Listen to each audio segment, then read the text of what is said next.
নমস্কার, আমি মৌমিতার রকমারি রান্নায় সবাইকে স্বাগত জানাই। আজ আরেকটি রেসিপি নিয়ে চলে এসেছি। আজ বানাবো কলকাতার বিখ্যাত চিকেন কিমা ঘুগনি। মাংসের কিমা দিয়ে এইভাবে ঘুগনি বানালে একদম কলকাতার রাস্তার ধারের ঘুগনির স্বাদ পাবেন। সবাই বাটি চেটেপুটে খাবে আর আপনার প্রশংসা করবে। সাথে বানাবো আটার লুচি। এই আটার লুচি দিয়ে এই কিমা ঘুগনি খেতে কিন্তু দুর্দান্ত লাগে। চলুন তাহলে বানিয়ে ফেলি চিকেন কিমা ঘুগনি। তার জন্য এখানে নিয়েছি 350 গ্রাম বা 350 ঘুগনির মটর। এই ঘুগনির মটরগুলো আমি সারা রাত ভিজিয়ে রেখেছিলাম। এবারে একটা প্রেসার কুকারের মধ্যে এই ঘুগনির মটরটা দিয়ে 2টো সিটি দিয়ে মটরগুলো সেদ্ধ করে নেব। এই ঘুগনির মটরগুলো যত বেশি ভিজিয়ে রাখবেন তত তাড়াতাড়ি কিন্তু সেদ্ধ হয়ে যাবে।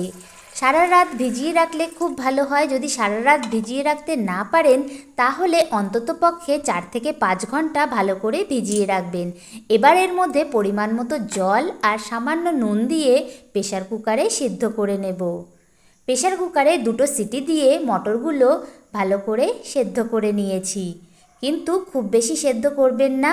দেখুন ঠিক এইভাবে সেদ্ধ করে নিতে হবে যাতে মটরগুলো সেদ্ধ হয়ে যায় কিন্তু গলে না যায়। ঘুগনির জন্য আর এখানে নিয়েছি একটা বড় আলু টুকরো করে কেটে নিয়েছি। ঘুগনিতে আলু কিন্তু ভালো লাগে। আর নিয়েছি 250 গ্রাম চিকেন কিমা। এবারে এই চিকেন কিমাগুলো একটু ম্যারিনেট করে নেব। তার জন্য এর মধ্যে দিয়ে দেব পাতিলেবুর রস। এই পাতিলেবুর রস দিয়ে চিকেনটাকে খুব ভালো করে ম্যারিনেট করে রেখে দেব। এবারে এটা 15 মিনিট রেখে দেব। ততক্ষণে ঘুগনির জন্য আলুর টুকরোগুলো ভেজে নেব। তার জন্য কড়াইতে তেল গরম হতে বসিয়ে দিয়েছি। তেলটা গরম হয়ে গেছে, এবার আলুর টুকরোগুলো দিয়ে হালকা লাল করে ভেজে নেব। ঘুগনির জন্য আলুর টুকরোগুলো হালকা লাল করে ভেজে নিলে খেতে কিন্তু দারুণ লাগবে। আলুর টুকরোগুলো হালকা লাল করে ভাজা হয়ে গেছে, এবারে একটা পাত্রে উঠিয়ে নিলাম। এবারে কড়াইতে তেল দিয়ে তেলটা গরম হয়ে গেছে, এবারে এর মধ্যে ফোড়ন দিয়ে দিলাম তেজপাতা, গোটা গরম মশলা আর গোটা জিরে। ফোড়নটা দিয়ে খুব ভালো একটা ঘ্রাণ বা গন্ধ বের হয়েছে। এবার এর মধ্যে দিয়ে দেব পেঁয়াজ কুচি। এখানে আমি একটা বড় পেঁয়াজ কুচি করে কেটে রেখেছিলাম, সেটা দিয়েছি। পেঁয়াজ কুচিটা দিয়ে হালকা বাদামি রং করে ভেজে নেব। পেঁয়াজ কুচিটা হালকা বাদামি রং করে ভাজা হয়ে গেছে, এবার এর মধ্যে দিয়ে দিলাম 1 চামচ আদা বাটা। এবার দিয়ে দিলাম 2 চামচ রসুন বাটা। দিয়ে দিলাম লাল বা পাকা লঙ্কা বাটা 2 চামচ। এবার এর মধ্যে দিয়ে দেব 2 চামচ ধনে আর জিরে বাটা। এখানে আপনারা গুঁড়ো মশলারও ব্যবহার করতে পারেন। এবার এর মধ্যে দিয়ে দেব স্বাদ মতো নুন। আগে যেহেতু নুন দেওয়া আছে তাই এখানে স্বাদ মতো নুন দিলাম। এবার দিয়ে দিলাম হলুদ গুঁড়ো। সব কিছু দিয়ে এবার খুব ভালো করে এটা কষিয়ে নেব। এখানে আপনারা কাশ্মীরি লঙ্কার গুঁড়োও ব্যবহার করতে পারেন। আমি যেহেতু রান্নায় ব্যবহার করি না তাই এখানে দিলাম না।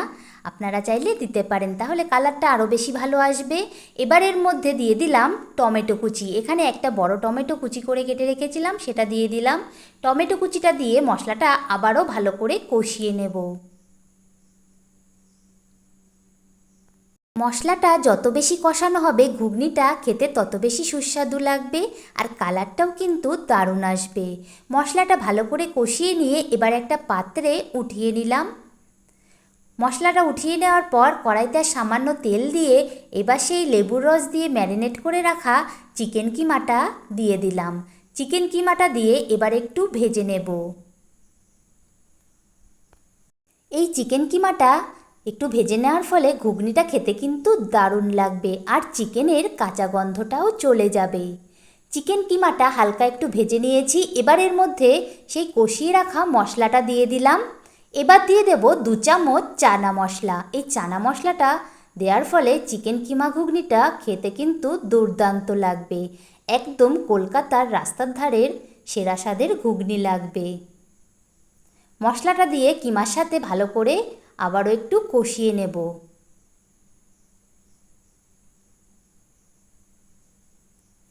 এবারে এর মধ্যে সেই ভেজে রাখা আলুর টুকরোগুলো দিয়ে দিলাম। আলুর টুকরোগুলো দিয়ে ভালো করে আবারও একটু মিশিয়ে নেব।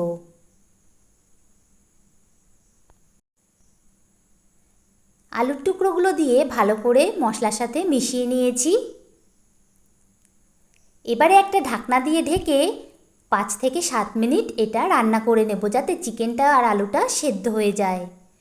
7 মিনিট পর ঢাকনাটা তুলে নিয়েছি। এখানে চিকেন কিমাটা আর আলুর টুকরোগুলো কিন্তু ভালোভাবে সেদ্ধ হয়ে গেছে। এবার এর মধ্যে সেই সেদ্ধ করে রাখা ঘুগনির মটরগুলো দিয়ে দিলাম। ঘুগনির মটরগুলো দিয়ে খুব ভালো করে মিশিয়ে নেব।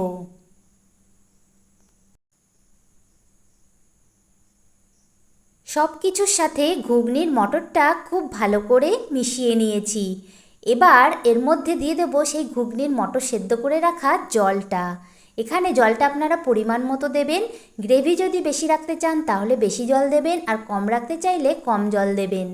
কিন্তু এই কিমা ঘুগনিটা খুব বেশি জল জল হলে কিন্তু খেতে ভালো লাগবে না, তাই খুব বেশি জল এখানে দেবেন না।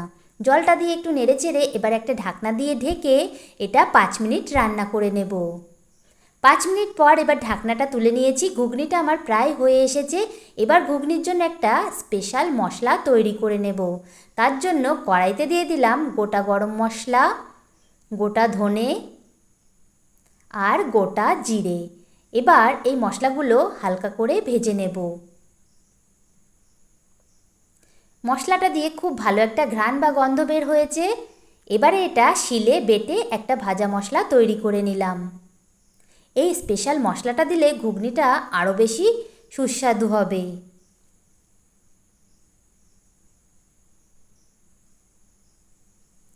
ঘুগনির জন্য স্পেশাল মশলাটা আমার তৈরি হয়ে গেছে। আর এদিকে ঘুগনির গ্রেভিটাও কিন্তু অনেকটাই ঘন হয়ে এসেছে। আর বেশি ঘন করব না, তাহলে ঠান্ডা হলে কিন্তু জমে যাবে। এবার এর মধ্যে সেই স্পেশাল মশলাটা ছড়িয়ে দিলাম। মশলাটা দিয়ে খুব ভালো করে মিশিয়ে নিলেই আমার চিকেন কিমা ঘুগনি তৈরি। এই স্পেশাল ভাজা মশলাটা দেওয়ার ফলে চিকেন কিমা ঘুগনির স্বাদটা কিন্তু দ্বিগুণ বেড়ে যাবে। স্পেশাল ভাজা মশলাটা দিয়ে ভালো করে মিশিয়ে নিলেই আমার তৈরি হয়ে গেল কলকাতার বিখ্যাত চিকেন কিমা ঘুগনি। এবারে এই ঘুগনির সাথে খাওয়ার জন্য আমি তৈরি করে নেব আটার লুচি। আটা দিয়ে লুচি করলে খেতে কিন্তু খুব ভালো লাগে। তার জন্য এখানে আটাটা আমি স্বাদ মতো নুন, চিনি আর তেল দিয়ে ময়াম দিয়ে ভালো করে মেখে তারপর লেচি কেটে নিয়েছি। এবার লেচিগুলো আমি সামান্য তেল দিয়ে বেলে নেব। ময়দার লুচি তো আমরা সবাই খাই, কিন্তু এই আটার লুচিও খেতে কিন্তু দুর্দান্ত লাগে। আর ময়দার লুচির থেকে এই আটার লুচির গুণগত মান কিন্তু অনেকটাই বেশি। তাই আমি বেশিরভাগ সময় কিন্তু এই আটা দিয়েই লুচিটা তৈরি করি। এই আটার লুচি খেতে যেমন সুস্বাদু লাগে, তেমনি এই আটার লুচিগুলো ভীষণ সফট হয়। আপনারাও বাড়িতে একবার হলেও এই আটার লুচি বানিয়ে খেয়ে দেখবেন, খুব ভালো লাগবে। সমস্ত লেচিগুলো আমার বেলা হয়ে গেছে। এবারে লুচিগুলো ভাজবো বলে কড়াইতে সাদা তেল গরম হতে বসিয়ে দিয়েছি। তেলটা গরম হয়ে গেছে, এবার লুচিগুলো দিয়ে ভেজে নেব। এই আটার লুচিগুলো ফোলে কিন্তু দুর্দান্ত, দেখুন একদম ফুলকো ফুলকো লুচি তৈরি হয়ে গেছে। লুচিটা দেখুন কি সুন্দরভাবে ফুলে উঠেছে।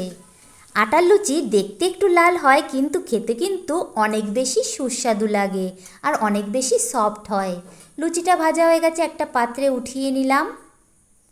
ময়দার লুচি যেমনভাবে বানান ঠিক সেইভাবে, শুধু ময়দার পরিবর্তে আটা দিয়ে এইভাবে আটার লুচি বানিয়ে খেয়ে দেখবেন, খুব ভালো লাগবে। আর ময়দার লুচির থেকে এই আটার লুচির গুণগত মান কিন্তু অনেকটাই বেশি। তাই আপনারাও বাড়িতে একবার হলেও এইভাবে আটা দিয়ে লুচি বানিয়ে খেয়ে দেখবেন, খুব ভালো লাগবে।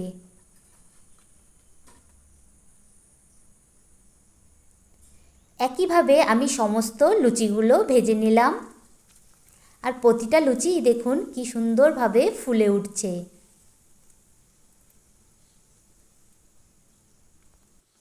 ময়দা দিয়ে লুচি তৈরি করলে ঠান্ডা হলে অনেক সময় দেখবেন শক্ত হয়ে যায়, কিন্তু আটা দিয়ে লুচি তৈরি করলে ঘন্টার পর ঘন্টা রেখে দিলেও শক্ত হয় না, ভীষণ সফট হয় এই লুচিগুলো।